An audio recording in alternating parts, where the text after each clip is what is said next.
ऊपर वाले ने हम सबको एक अनोखी पहचान दी है इस जीवन में कुछ अनोखा करने के लिए।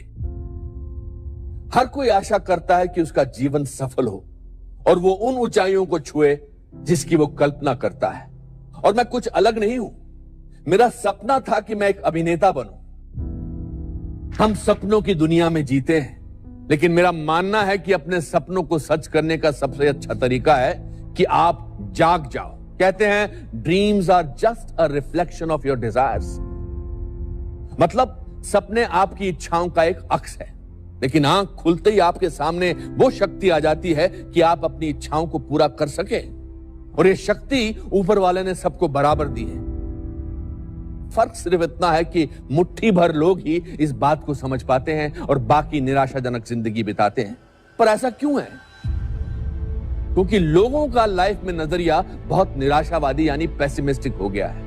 कोई भी अनोखी घटना हमारे लिए एक अपवाद यानी एक्सेप्शन बन जाती है। हम सोचने लगते हैं कि ऐसा कुछ हमारे साथ नहीं हो सकता, और फिर किस्मत पर मटकी फोड़ना तो हमारी खानदानी आदत है। एक छोटे कद का आदमी कभी बास्केटबॉल प्लेयर नहीं बन सकता, शरीर से भारी आदमी डांसर नहीं बन सकता, और एक आम दिखने वाला आदमी कभी अभिनेता नहीं बन सकता। यह है हमारी लाइफ के प्री कंसीव्ड नोशंस। धीरे धीरे हमें अच्छाइयां दिखने बंद हो जाती हैं। हम हर चीज में बुराई ढूंढते हैं। एक खूबसूरत सफेद दीवार पर अगर कोने में काला दाग हो तो हमें वो दाग दिखेगा, सफेद रंग नहीं। याद रखिए कि एक निराशावादी व्यक्ति को हर अवसर में कठिनाई दिखाई देती है, लेकिन एक आशावादी व्यक्ति को हर कठिनाई में अवसर दिखाई देता है।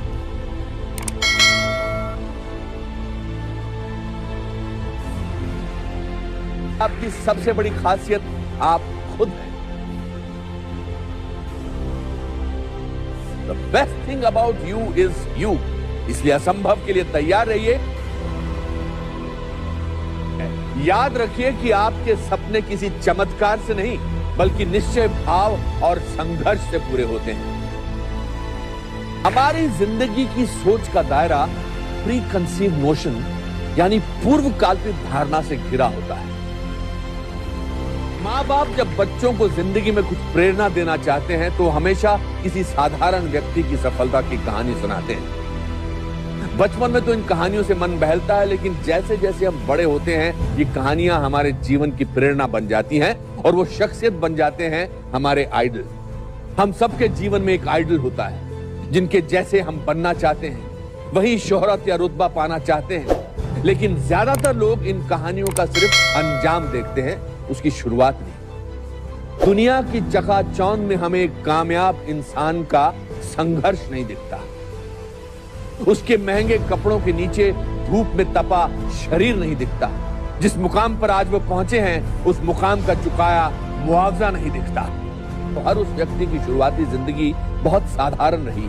इन्होंने कुछ ऐसे ठोस निर्णय लिए जिनकी वजह से एक कामयाबी की सीढ़ी चढ़ते रहे। ऐसे निर्णय लेने का साहस एक बुलंद रवैये यानी एटीट्यूड से आता है। मेरे पिताजी ज्यादा पढ़े लिखे नहीं थे और ना ही वो अमीर थे, लेकिन अगर कोई मुझसे पूछे कि मेरे जीवन में सबसे प्रभावशाली व्यक्ति कौन है तो मैं अपने पिताजी का नाम दूंगा, क्योंकि मैंने उनके जीवन के संघर्ष से प्रेरणा ली। फिर चाहे वो कश्मीर से निकल के एक नया जीवन बनाने का संघर्ष या परिवार के अच्छे पालन पोषण का। जब मैं फिल्म जगत में अपनी पहचान ढूंढ रहा था तब उनका संघर्ष मेरा आदर्श बना। अपने संघर्ष की तकलीफ को जब मैं अपने पिताजी के संघर्ष से तोलता हूं तो मुझे अपनी परेशानी बहुत हल्की लगती है। जीवन में हार ही इंसान की सबसे बड़ी सीख है, क्योंकि हार के बाद ही आप जीतने का मतलब समझते हैं। इस बात से मुझे great scientist Thomas Alva Edison का एक वाक्य याद आता है। जब वो बार बार इलेक्ट्रिक बल्ब बनाने में नाकाम हो रहे थे तो उनसे किसी ने कहा, क्या आप अपनी नाकामयाबी से शर्मिंदा नहीं? तो उसके जवाब में उन्होंने कुछ इस अंदाज से कहा, I have not failed. I have found 10,000 ways that won't work. ये है परसिस्टेंस का नतीजा, जिसने नाकामयाबी की परिभाषाएं बदल दी। और फिर वही हुआ जो होना था। एडिसन साहब ने दुनिया का पहला इलेक्ट्रिक बल्ब बनाया और अंधेरे को हमेशा के लिए खत्म कर दिया।